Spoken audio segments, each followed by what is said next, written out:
Can't live without you. Santa Isabel is the coffee that we're drinking. Yes, we're drinking Yummy, the yummy. Santa Isabel, dropped off by one Fleur Stud. This is a Guatemalan washed. We had a sip. Let's have a little taste. Yeah. Everyone hit.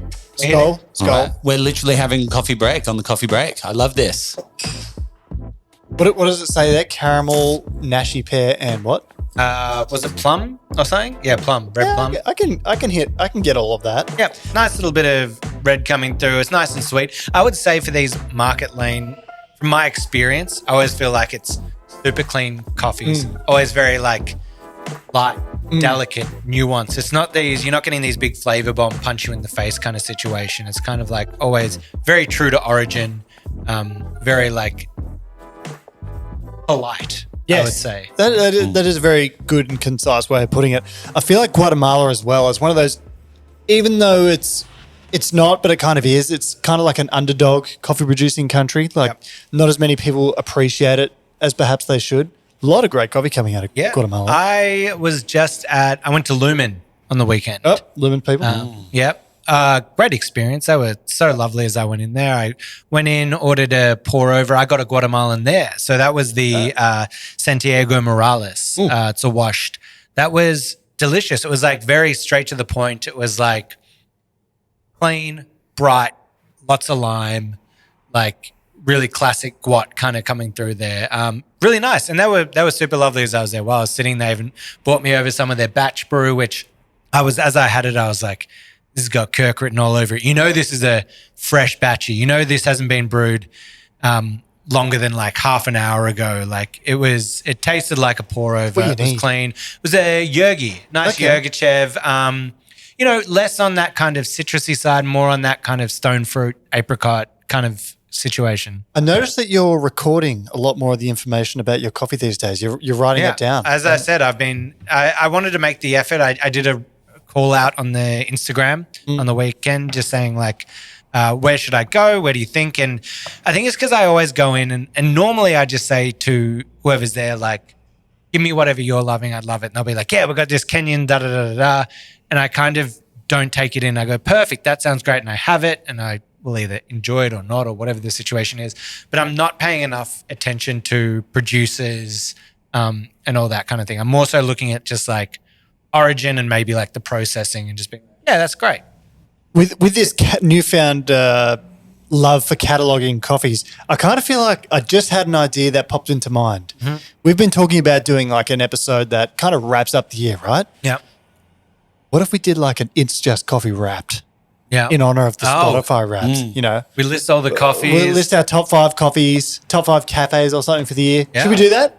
Should we do that? Great. It's Just Coffee Wrapped. All right. Well, I would like to do that then. Yeah, absolutely. I've got a few submissions that I like to enter into that, but Fleur Stud. Yeah. Fleur Stud. We've just had Fleur Stud on the podcast. Just had her on. I've really wanted. This is the first time I've actually met Fleur, and she seems to me like a very, very private person in a lot of ways. Like a lot of people have messaged me asking, "Oh, you should interview Fleur Stud." It was awesome to be able to get her in today because she's someone. It took you a while, right? Like it was It was a process. She's busy, so she's constantly traveling for her work. So obviously, she owns Melbourne Coffee Merchants, which basically they're a coffee importing company that sells to other roasteries in Australia. So a lot of the job is traveling, meeting new producers or meeting current producers that she's got relationships with. And so, we've been working this one out for a while, but I learned a lot from her during the podcast, but even speaking to her after about prices and stuff like that. But what did you take away from it? I thought, she's so well put together. Mm-hmm. I think she's one of the people that has her vision and is kind of like sticking to it and wanting to do things the right way. I think in our industry, it's very easy to get caught up in what's the best way to make a buck, what's the best way to grow the business and do all that kind of thing. I think she's kind of sticking to her guns and doing a real great job. It was interesting that I said that her staff are some of the nicest whenever I go into her shops, and then to hear the follow-up of like how much effort they put into the staffs and that kind of, quality of life for them. I think that all made sense. So I think a lot of things that we hear from guest after guest after guest of like the good people in coffee is this idea of community and coffee bringing people together and that kind of thing. I think she had that as well, whether it be the farms that she's working with or with her staff. I think she's incorporating that right into the core of her business. Yeah, 100%. I would agree with that. Liam, what were your takeaways from It's Just Coffee with Fleur Stud? Look, I'd have to echo it. I think she really drilled down the point of being committed to, your buyers if you're an owner and you're kind of buying your beans from people and like really committing to a place of origin. And I thought that was really interesting, through thick and thin. And she kind of, the way she spoke about COVID and her staff, and like there's a level of commitment across the board. There's this level of like through thick and thin, as life, the ups and downs, that she'll stand by her people, and that's behind the business, in the front, everywhere. It was really beautiful. Interviewing every staff member to find out the situations and like, okay, who needs help here? Who's not going to get the government support? Who might get deported? Like whatever it is, like that kind of level. Like there would be a lot of cafes that kind of would have just been like group email. Hey guys, because of COVID, we're shutting down. All contracts are void until further notice. Thank you so much for your support in this tough time. And that would have been it. The level of presence, I think you celebrate, like we were just talking about, like service is such an important part of the business, but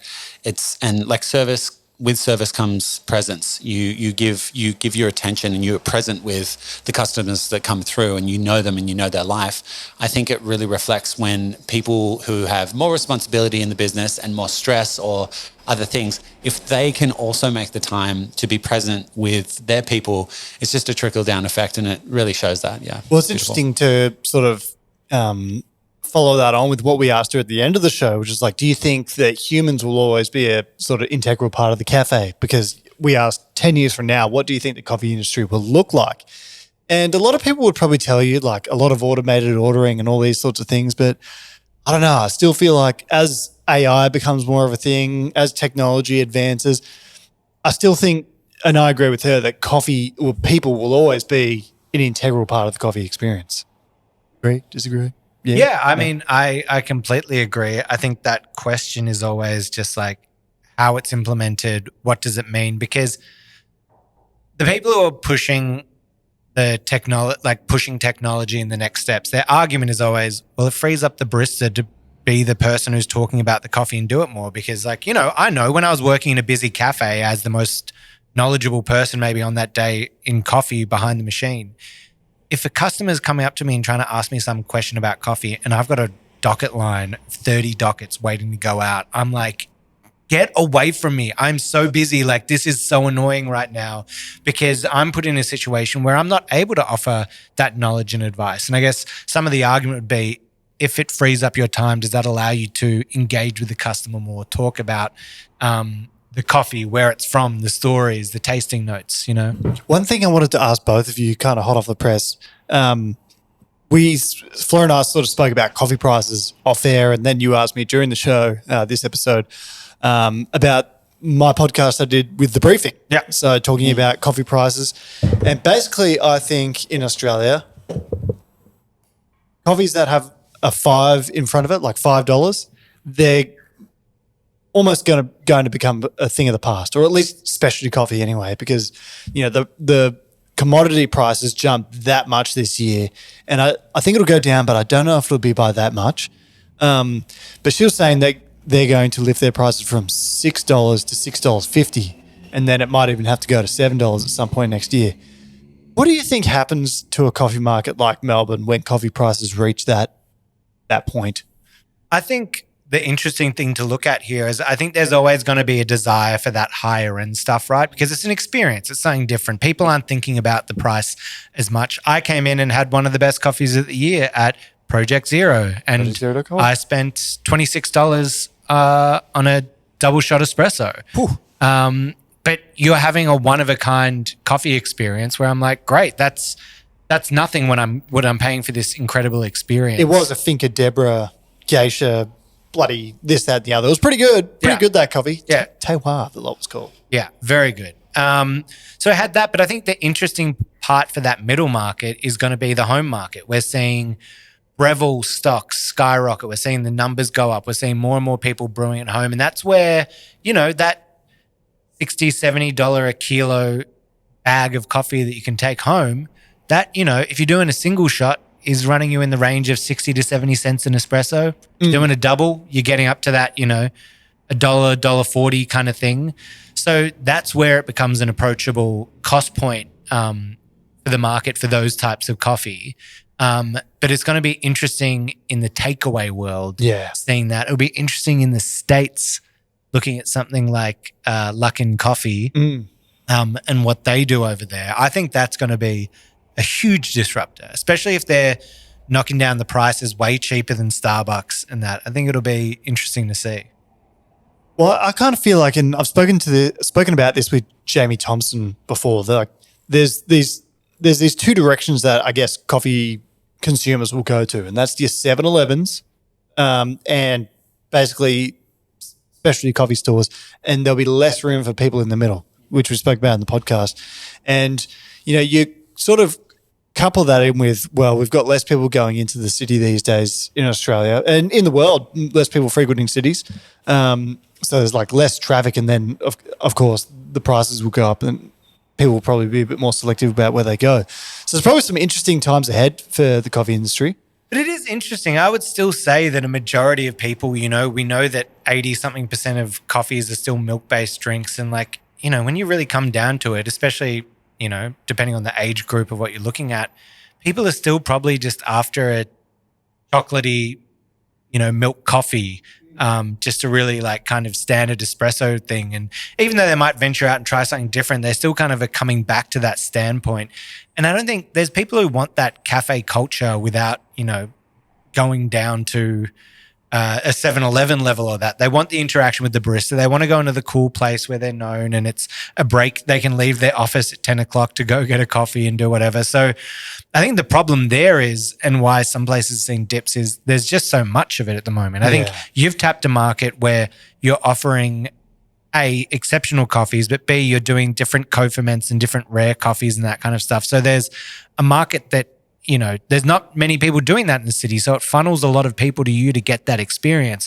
Whereas the classic chocolatey, milk-based coffee is being done by everyone. So that market is getting stretched thin with probably too many cafes, to be honest. But this is a good reason why I asked that question to Fleur about why it's so good to stick to one thing. And don't you think more and more, like when we contextualize this, you're thinking, where will I go to get my coffee in the morning? Will you go to the place that does, what bagels, sandwiches, burgers, like literally got so many things on the menu, or will you go somewhere that's specialist coffee place? And I kind of feel like if you're paying top dollar, which more and more people will be soon, that's kind of the place I would go to for my coffee if I'm a consumer. Liam, put yourself in those shoes. Would you do that? 100%. I think, the more like you were just saying, like you had an espresso for that's a pretty crazy price, for me. And I donated half of it. You did. You were very generous. Yeah. My gosh, I would love to try, but I would never buy a bag and take that home and try and cook that up myself. I would want to go somewhere where I trust the people making it, and you know what I mean? Like I can have it properly prepared. And I think that that goes across industry. You go to beautiful restaurants, you go to beautiful cocktail places, you trust the people that have taken the time to dial everything in, and I am okay paying the higher prices because there's more of a guarantee to it, there's less kind of guesswork behind those things. Yeah. And the amount of stuff coming out in terms of machines that's coming into specialty coffee, it'll be a lot easier to make. It's getting easier now, but 5 or 10 years away, the coffee making process will probably be significantly easier. And bit of a teaser for everyone. Next week we're doing a podcast about AI and coffee, and we've got a very special guest for that one. I'm just gonna throw that out. I'm not gonna tell. Yeah. Are we just gonna talk to ChatGPT? Yes. We're interviewing ChatGPT for the It's Just Coffee podcast. We should do that. Which I can say, our employee of the year here at Brown Coffee. Sorry, Liam. Is ChatGPT. Our Sonam, every month we do an employee of the month, and it's just our staff must hate us because every month it's it's bicarb vinegar and soda because it unclogged the toilet. It's the new brother printer and all the stuff. Just you. One day. Now, one thing I want to do, so it was kind of fortuitous that we got to have this Santa Isabel here from Market Lane. Hopefully they're going to send us in some of the decaf. But I want to, part of the thing of what we want to do here on It's Just Coffee is open people's worlds to new coffee experiences and doing that. And I feel on a coffee podcast, we should be having a different coffee every week, every episode.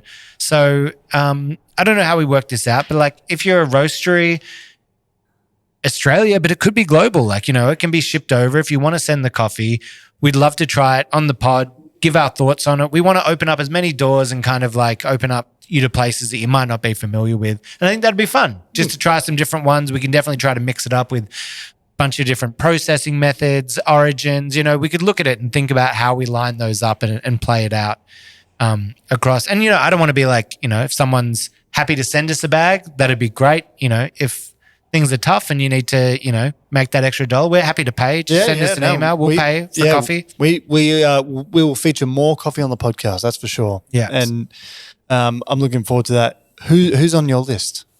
Probably, I suppose you probably don't have any. We just need to work this one out. But yeah, I mean, to be honest, I think I would.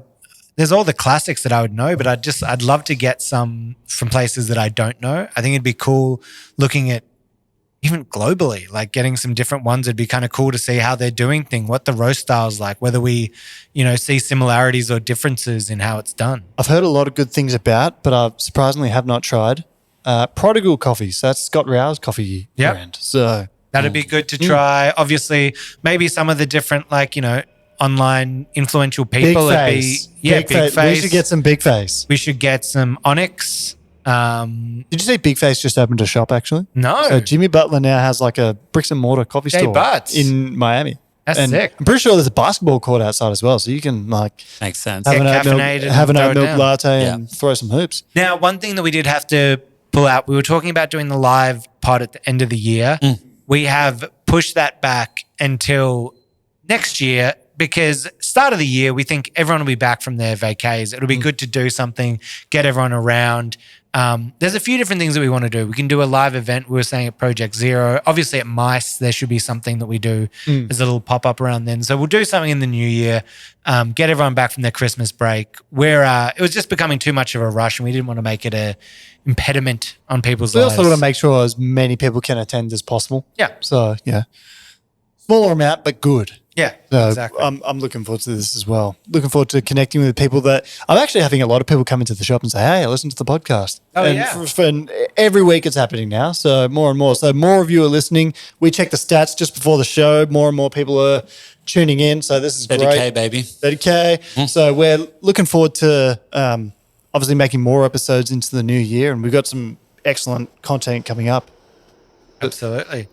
How many more are we actually doing in this year? Well, I think it'll be where does this fall in the release? Or a bit of a peek behind the curtains here. Well, next week will be the last recording for the year. But when does this fall? When are we talking to people? Is it Christmas? Is it New Year? When are we talking to people? Yeah, like when's this episode live? This episode will go live on January the 7th, was it? I do believe this on the 2nd. On the 2nd. Oh my God. Happy New Year, everyone. Happy New Year. You're like, should we do a Spotify Wrapped? Mate, we're already in 2025. Just for those listening, it may be December 10th right now. So a little bit ahead. We've got to do our work to make sure everyone can get a holiday break. Make sure you get podcasts twice a week. Yeah, absolutely. But, the year's already gone. So thank you for listening. Thank you for our first year in the books for It's Just Coffee. It's been amazing. I've loved doing this. I'm meeting a bunch of new people. We're getting to interview some of the best people in the industry. I can't wait for an even bigger and better year ahead. Kirk, any messages for the listeners? 2025 coming in hot. Plenty of reasons to be excited. I know there's a lot of grim things happening in the world, but plenty of reasons to be excited. We're going to bring as much information to you as possible. We've been planning behind the scenes about that. And we're going to find out once and for all, is Kirk Italian? Liam, any words, any final words to the listeners? Final words, I guess. Thank you for coming on this journey. It's been a massive learning curve for me jumping into this kind of medium. I guess I've always worked with microphones and coffee to a degree and beautiful souls. But I think it's going to be really fun I can't wait when we do the live thing looking back. Because we've done actually more episodes than you think, and like in the space, it'll be really fun to kind of look back on some fun little moments and laugh. I will giggle at kind of how where we've started and what where we're at now. I think we're starting to look nice. We We're getting absolutely are. If you want to send in any messages to us, just make sure to hit the email. It's hello@itsjustcoffeepod.com.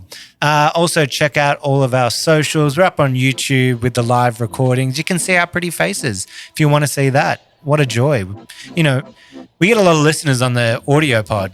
Not as many on the video. Are we ugly? You trying to tell us something there? What's happening? Every now and then I have it playing on the TV on YouTube when I'm cooking breakfast. Ooh. So, yeah, the Bang & Sangers one was really funny. Bang & Sangers was great. We're going to get I think we're going to go to Spice Mix in the new year with him. Yes. So do that. Well, that's something we can look forward to. Spice Mix opening back up. Yep. Well, reach out. Everyone, I hope you had a lovely break. Happy New Year. We love you deeply. And that's us for 2025 on It's Just Coffee.